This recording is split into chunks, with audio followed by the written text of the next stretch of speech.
The alarm bells screamed through Luna Station like angry ghosts. Admiral Taeho Kim ran down the metal hallway, his boots making sharp sounds on the floor.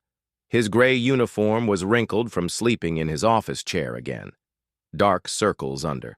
His eyes showed how little rest he got these days. "Sir, they're here," Captain Woojin Lee called out as Taeho entered the command center. The large room buzzed with activity. Dozens of people sat at glowing screens, their faces lit up by green and blue lights. The main display showed something that made Taeho's blood turn cold. 12 alien ships hung in space like deadly flowers. They were beautiful and terrible at the same time. Their hulls seemed to grow and shift like living things. Smooth curves flowed from one part to another, making them look more like sea creatures than spaceships. No human had ever seen anything like them before. "How big are they?" Taeho asked, though he already feared the answer. "The largest one is 3 times bigger than our biggest battleship," Woojin replied. His voice stayed calm, but Taeho could see worry in his young captain's eyes. "They appeared out of nowhere, sir. No warning, no energy readings. One moment space was empty, the next moment they were just there." Dr. Bo-Ra Park looked up from her station. She was the smartest person Taeho knew when it came to alien life. Her black hair was tied back in a simple knot, and she wore the white coat of a scientist over her blue station uniform. "Admiral, I'm picking up signals from the lead ship. They want to talk." "Put them through," Taeho said. He straightened his shoulders and tried to look like the leader Earth needed him to be. The main screen changed. Where the alien ships had been, now stood a creature that hurt to look at. It was made of what seemed like living crystal. Light moved through its body in slow, colorful waves. When it spoke, the voice came from everywhere and nowhere at once. "I am Velthara of the Galactic Sovereignty Council," it said. The words were perfect English, but they sounded wrong somehow. Too clean, too perfect. "We speak to the humans of this system." Taeho stepped forward. "I am Admiral Taeho Kim, Commander of Earth's Defense Forces." "What do you want?" The crystal being's light pulsed brighter. "We bring order to this galaxy. For 10,000 of your years, the Council has guided lesser species to peace and prosperity. You will join us." "And if we refuse?" Taeho asked, though he already knew he wouldn't like the answer. "Refusal is not possible," Velthara said. The lights in its body turned a darker red. "Your species shows dangerous signs. You fight among yourselves. You spread to other worlds without permission. You build weapons instead of art. This cannot continue." Dr. Park stepped closer to Taeho. She whispered in his ear, "Admiral, I'm reading massive energy buildups in their ships. Whatever they're planning to show us, it won't be good." Velthara continued speaking as if it could hear them. "We will demonstrate why resistance is useless." On the screen, the alien ships moved like dancers. 3 human patrol ships had been moving toward Luna Station. They were small vessels, barely armed, carrying supplies and messages between Earth's colonies. The alien ships didn't fire any weapons that humans could see. Instead, the patrol ships just stopped. "Luna Station, this is Patrol Ship Morning Star," came a confused voice over the radio. "We can't move our ship. Our engines work fine, but nothing happens when we try to fly. It's like we're stuck in invisible glue." "Morning Star, try to restart your systems," Woojin ordered into his microphone. "We tried, sir. Everything shows normal, but we can't move at all. Wait, something's happening to my crew. They're acting strange." The voice from Morning Star became slow and dreamy. "Sir, I don't want to fight anymore. Fighting is wrong. We should just be peaceful and join these nice aliens. They want to help us." Engineer Mi-Young Choi looked up from her station with wide eyes. "Admiral, the alien ships are sending out some kind of field. It's affecting the human brains on those patrol ships." Taeho felt ice form in his stomach. An enemy that could control human minds was worse than any weapon. Can we break them free? Not from here, Mi-young said. Whatever technology they're using, it's nothing like anything we've ever seen. Velthara's crystal body pulsed with satisfaction. Your warriors now understand peace. This is the gift we offer all species. No more war, no more conflict, only harmony under council guidance. The alien being raised what might have been an arm. You have 72 of your hours to surrender. Completely. Disband your military forces. Abandon your colony worlds. Submit to council rule. If you agree, the transition will be gentle. Your people will be happy under our care. And if we don't agree? Taeho asked, though his mouth felt dry. Then we will make the choice for you, Velthara said simply. Your species will learn peace, whether you wish it or not. The screen went dark. The alien ships remained in space around Luna Station, waiting like patient predators. The command center fell silent except for the soft hum of computers and the quiet breathing of scared people. Everyone looked at Taeho, waiting for him to say something that would make sense of this impossible situation. Dr. Park broke the silence first. Admiral, we need to contact Earth immediately. The President needs to know about this. Already on it, Taeho said, moving to the communication station. Get me the Emergency Council Priority 1. As the connection formed, Taeho thought about the 3 patrol ships floating helplessly in space. Good people, brave people, now turned into peaceful zombies by alien technology. The Council claimed they brought peace, but this wasn't peace. This was slavery with a smile. Admiral Kim, came the President's voice over the secure channel. We're seeing the alien ships on our deep space sensors. What's the situation? Mr. President, we have a problem, Taeho said. He explained everything that had happened, from the aliens' arrival to their ultimatum. When he finished, the silence from Earth lasted so long, he wondered if the connection had failed. Finally, the President spoke. 72 hours to surrender our freedom or face forced conversion. That's not much of a choice. No, sir, it's not, Taeho agreed. Admiral, I want you to send them a message. Tell them we need one. Weak to consider their generous offer. Be polite, be diplomatic, but buy us time. Yes, sir. What should I do after that? The President's voice became hard as steel. Activate Protocol 7, Admiral. It's time to see if all that paranoid planning was worth it. Taeho felt his heartbeat. Speed up. Protocol 7 was the plan nobody wanted to use.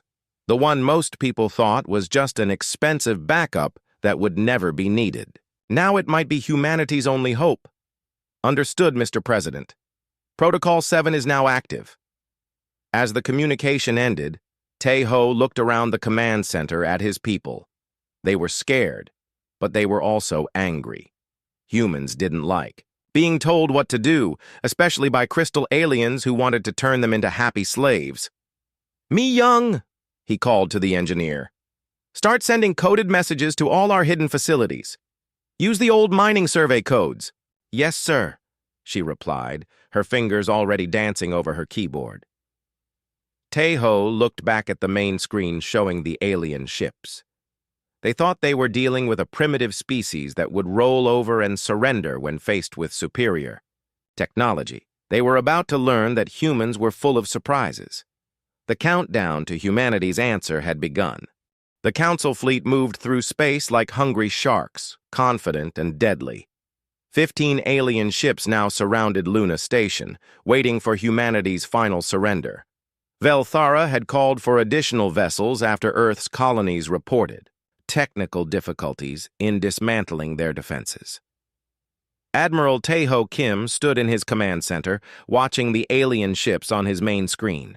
His uniform was crisp and clean today.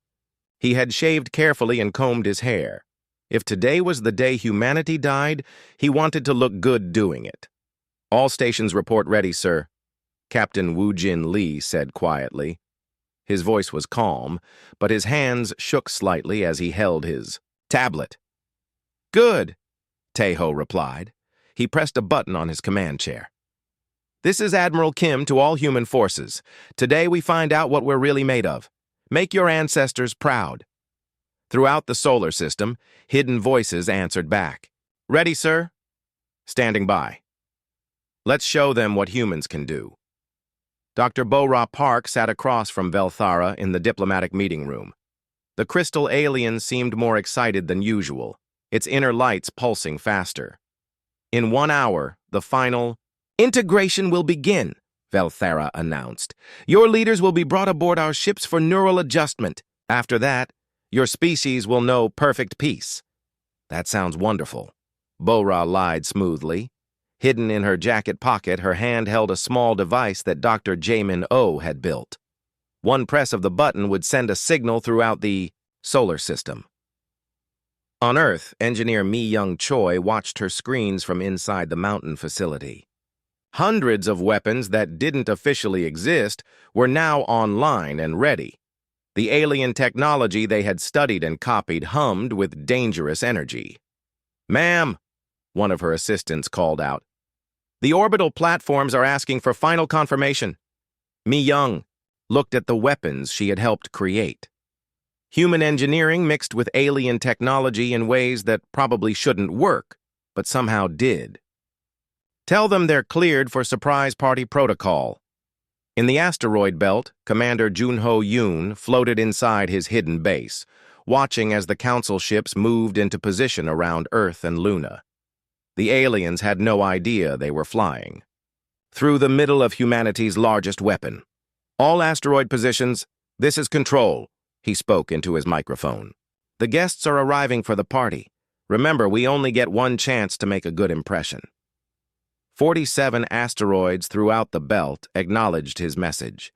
Each one looked like a normal space rock from the outside, but inside were weapons that could crack a moon. Dr. Jamin-O sat in his laboratory on Earth, monitoring the brain activity of volunteers who had taken his new drug. The medicine was designed to protect human minds from alien control by boosting the creative and unpredictable parts of their thinking. How do you feel? He asked Captain Ye-Jin Bei, who had volunteered to test the drug. Strange, she replied, her eyes bright and alert. Like my mind is running twice as fast. I keep thinking of new ideas, new ways to solve problems. Is this how the drug is supposed to work? Perfectly, Jamin smiled.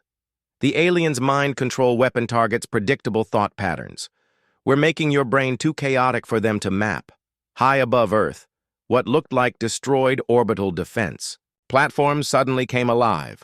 The scrap metal that had been floating harmlessly in orbit for days began to unfold like deadly flowers.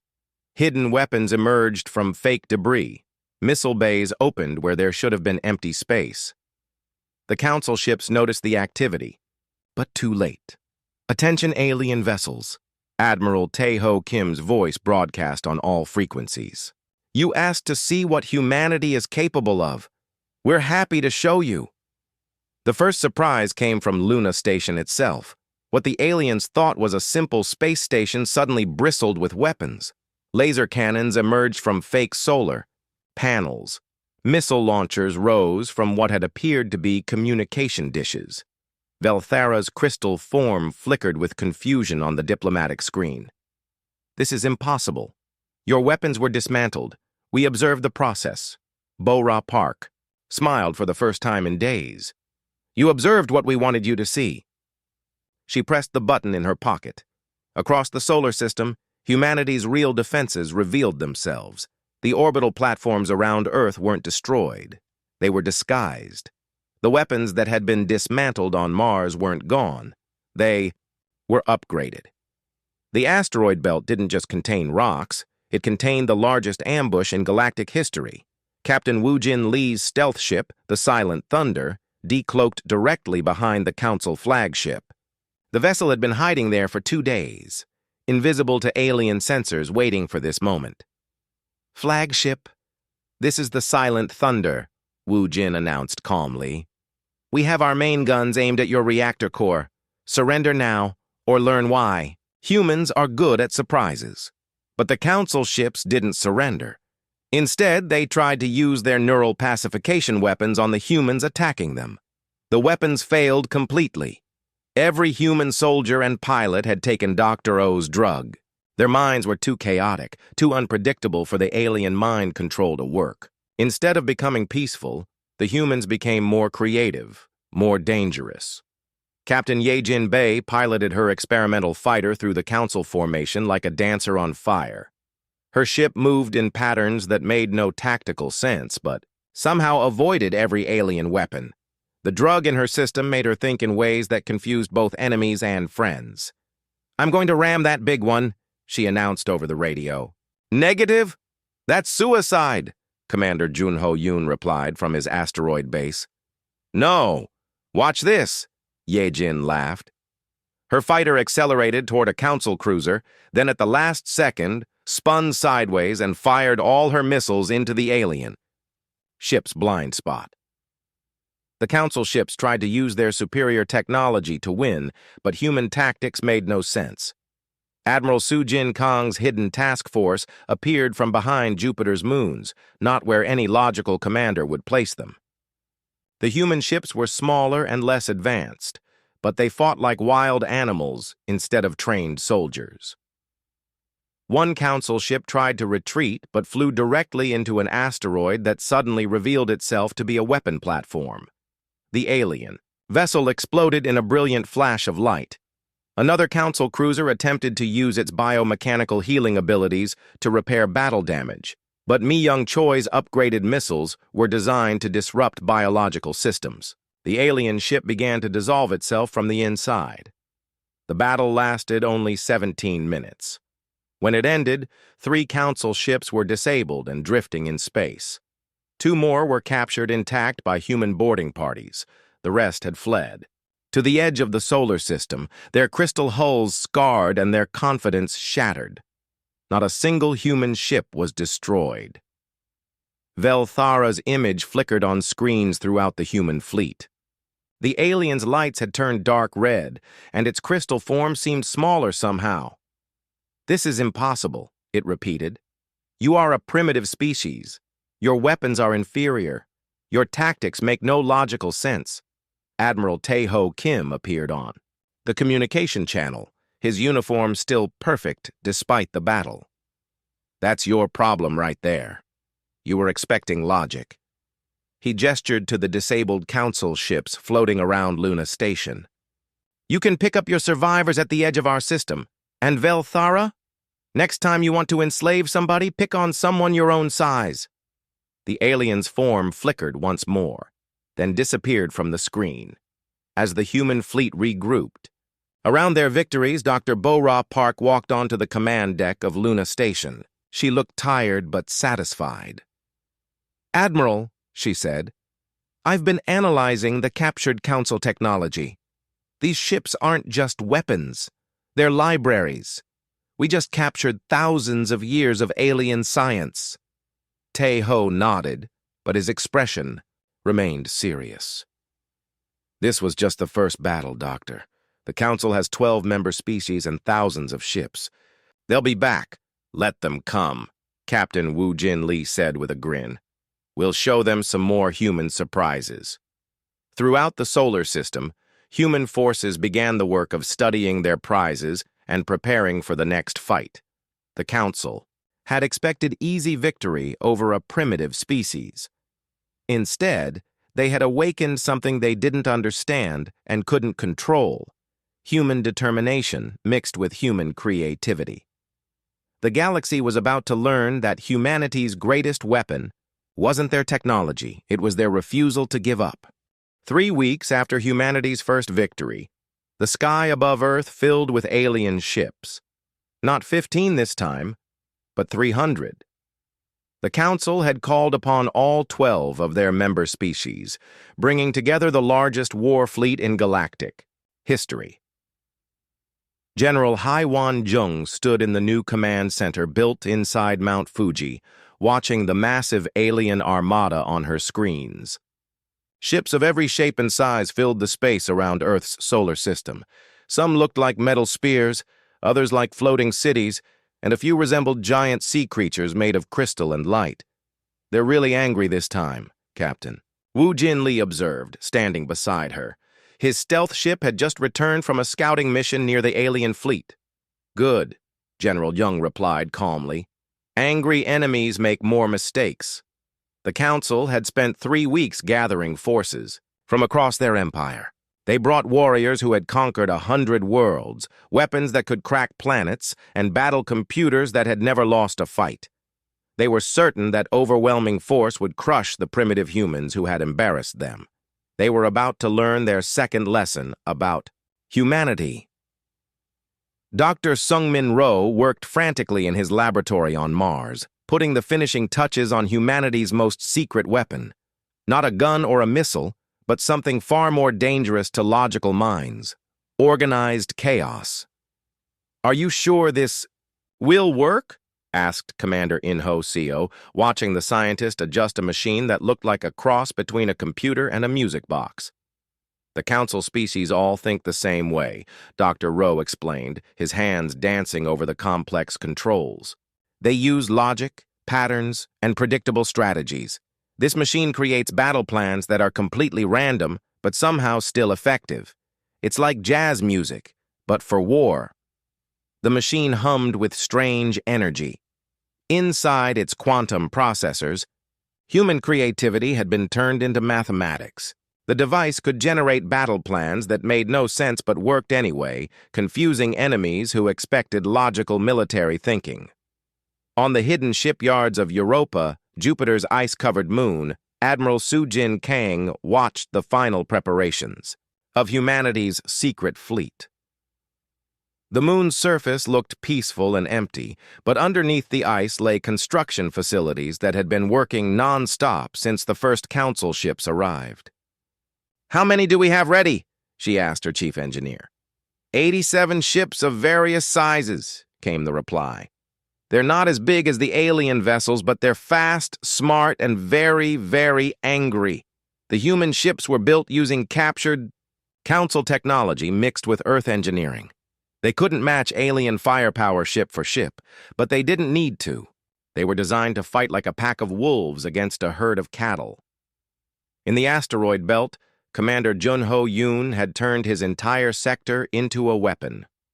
What had once been a collection of hidden missile platforms was now a mobile fortress that could move through space. Hundreds of asteroids had been fitted with engines and weapons, creating a swarm of flying rocks that could think and shoot. "Control to all asteroid units," he announced. "The big dance is about to begin. Remember, we're not trying to win a fair fight. We're trying to win, period." The Council fleet moved into the solar system like a slow, unstoppable wave. Their formation was perfect, their spacing exact, their battle plan flawless according to 10,000 years of military science.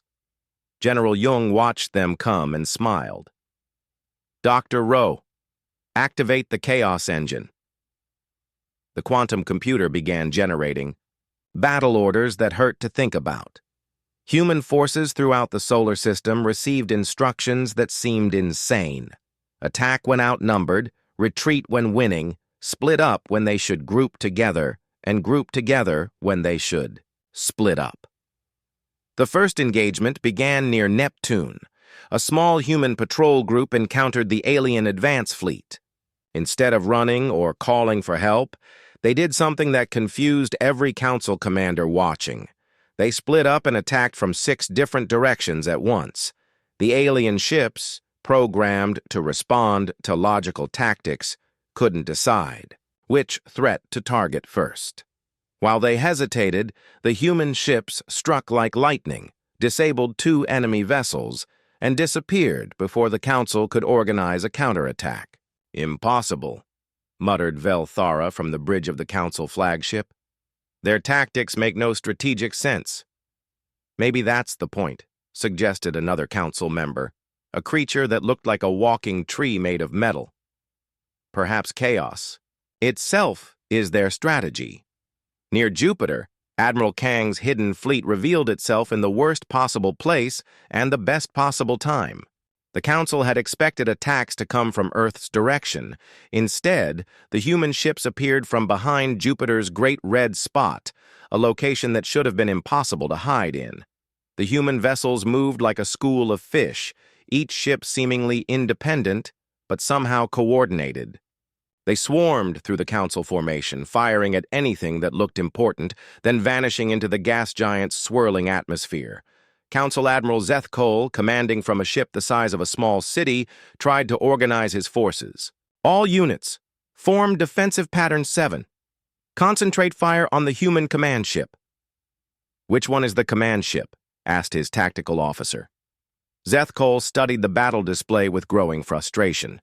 The human ships all looked different, moved independently, and seemed to take orders from no central authority. There was no obvious command structure to target. In the asteroid belt, Commander Yoon launched his greatest surprise. The rocks themselves came alive.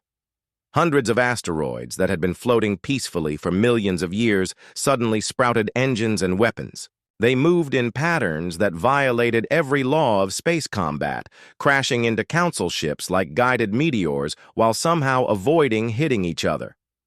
One Council cruiser tried to destroy an attacking asteroid with its main guns, only to watch. The rock split into dozens of smaller pieces that each had their own weapons and engines. Instead of one target, the alien ship now faced a swarm of angry, flying boulders. Dr. Rowe's Chaos Engine reached its full potential during the battle for Mars. The red planet had been turned into a fortress, but not the kind the Council expected. Instead of fixed defenses, Mars launched attacks that came from everywhere and nowhere.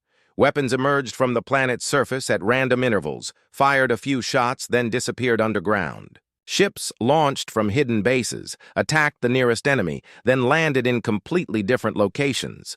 The planet itself seemed to be fighting using guerrilla tactics. Council Fleet Commander Azektor had conquered 43 worlds using superior firepower and logical strategy. Mars was driving him insane. Their defensive plan makes no sense.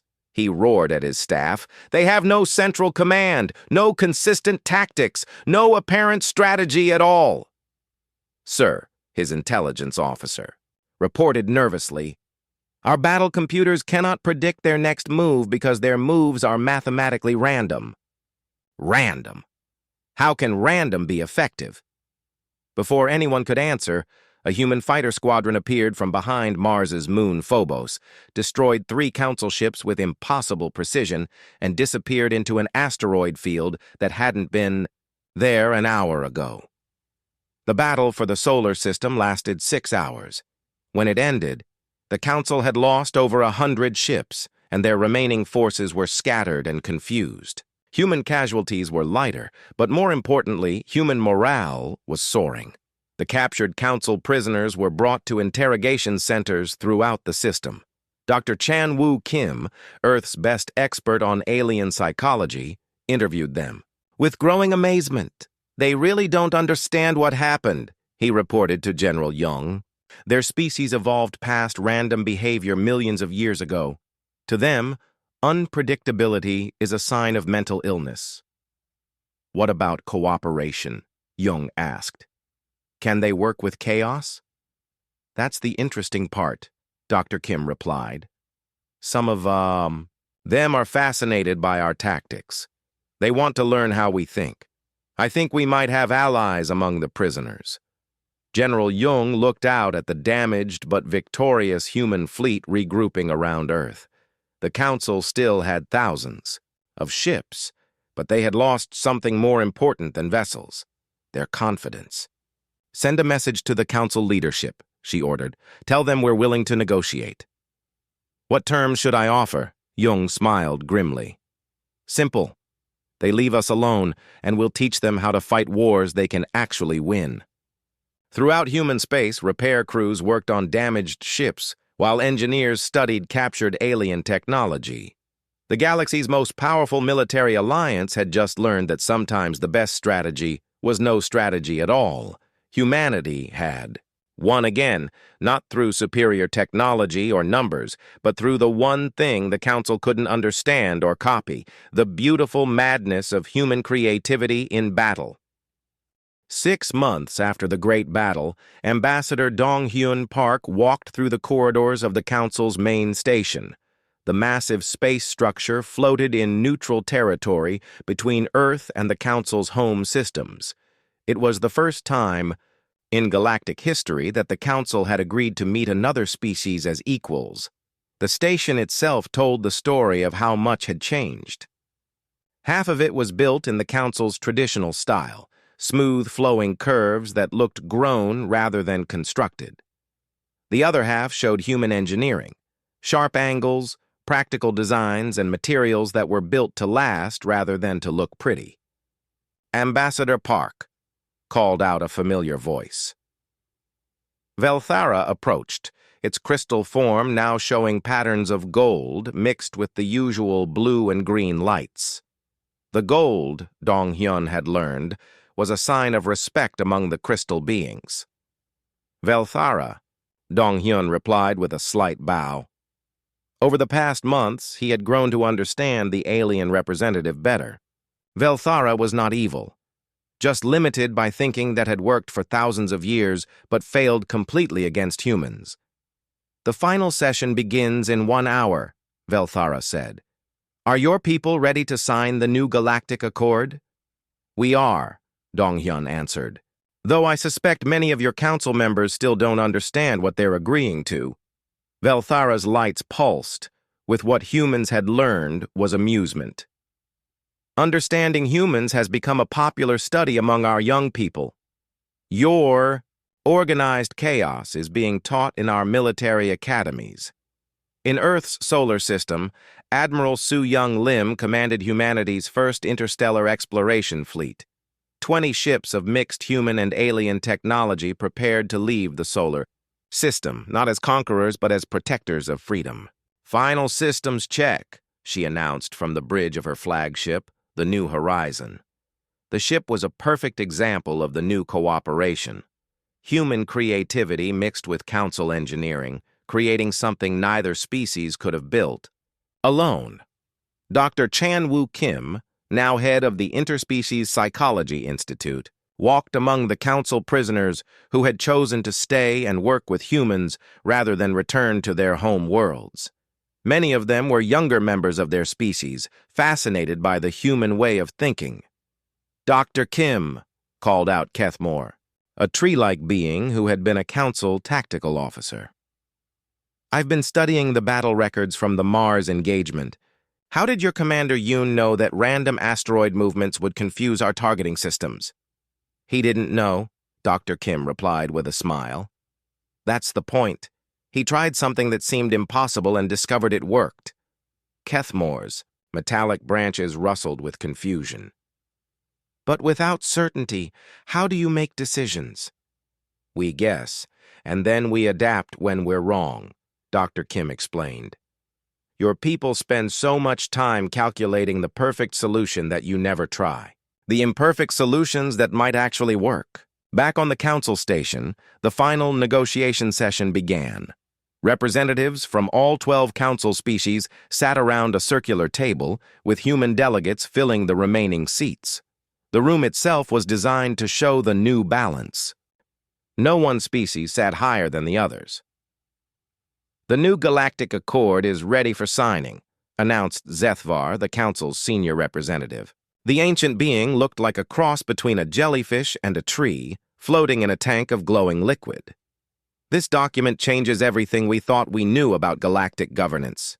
Dong-hyun looked at the treaty's key points displayed on the wall. The council's old rule of expansion through submission was officially ended. Instead, the new system recognized the right of species to remain independent or join the council as equal partners.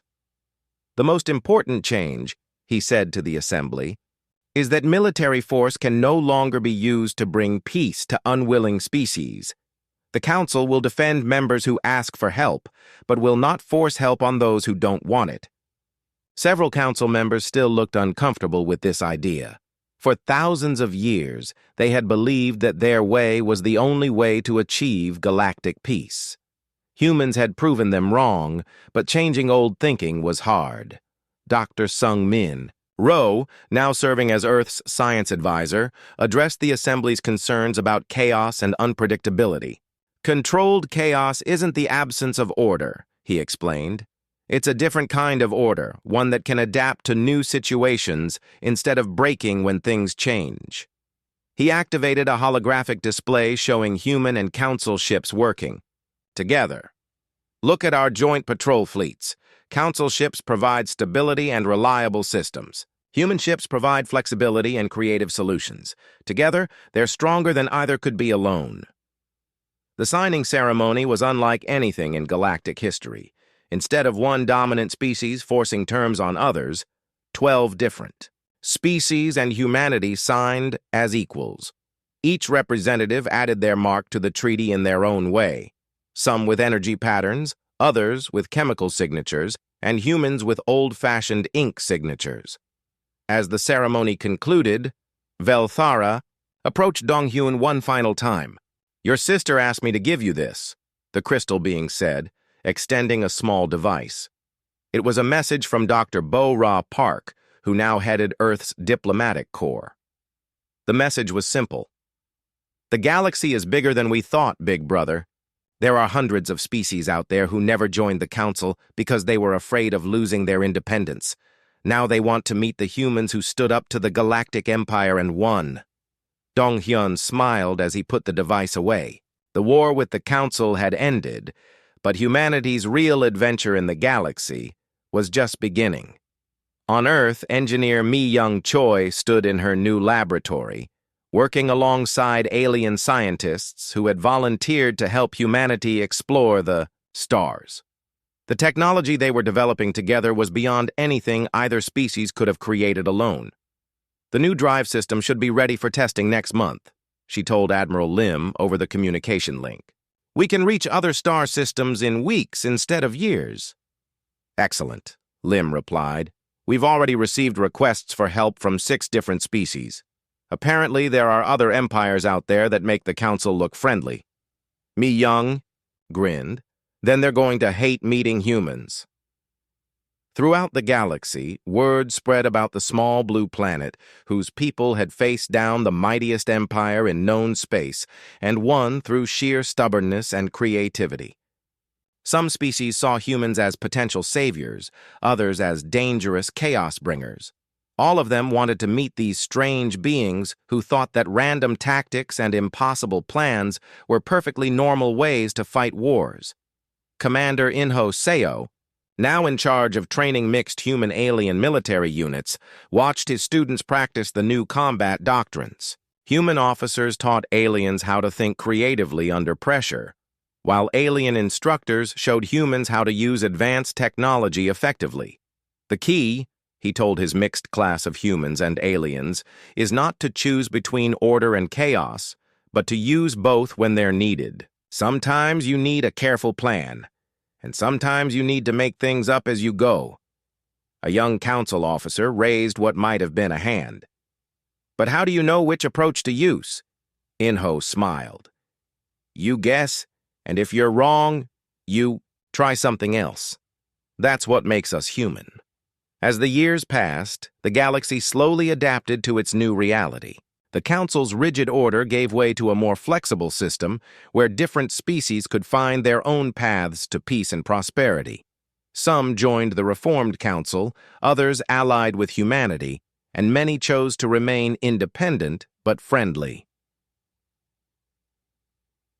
The old empire of forced peace was gone, replaced by a community of free peoples who chose cooperation over conquest.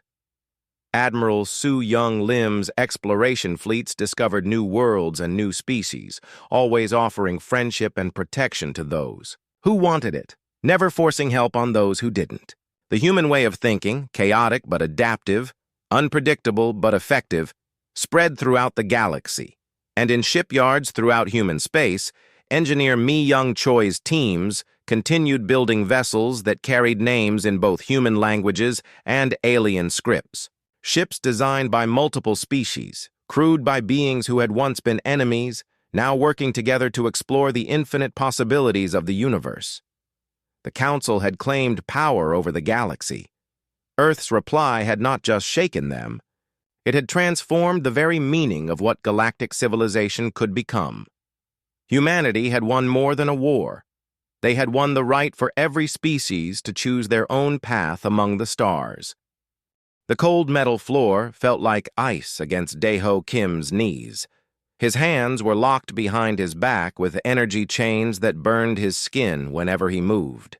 The massive chamber around him was filled with strange creatures from across the galaxy. Some had 4 arms, others had tentacles instead of legs. A few looked almost human, but their eyes glowed with colors no human had ever seen. Daeho tried to stay calm.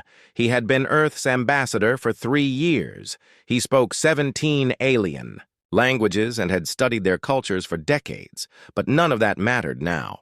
The Galactic Council had already decided his fate before he even walked into this room. The largest creature in the chamber stood up. Its name was Chancellor Vextar, and it looked like a giant insect wearing robes made of starlight. Its voice sounded like grinding metal when it spoke through the translation device around its neck.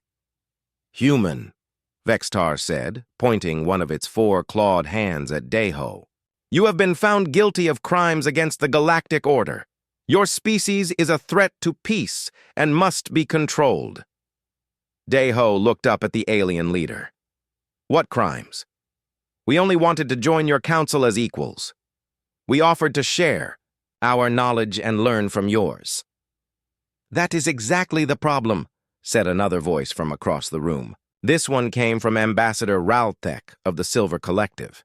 She looked like a tall, thin tree with crystal branches instead of arms. "Your people learn too quickly.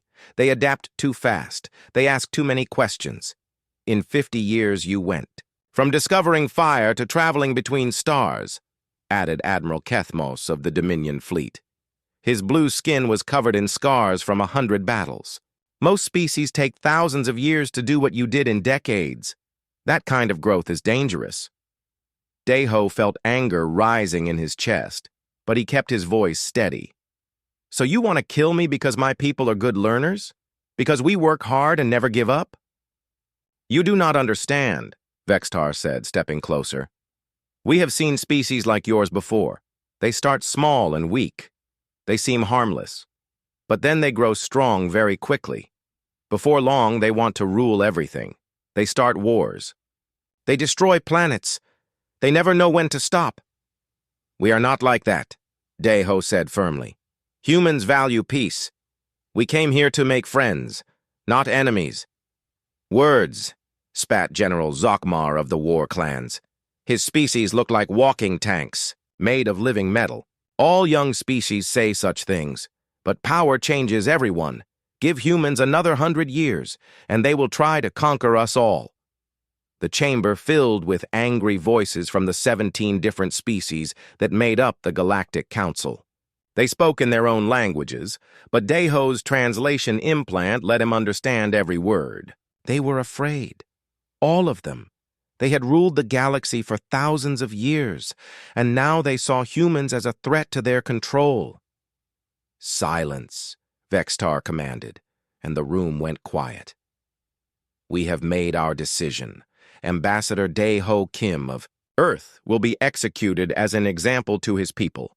After his death, we will give humanity 7 rotations of our home star to surrender completely.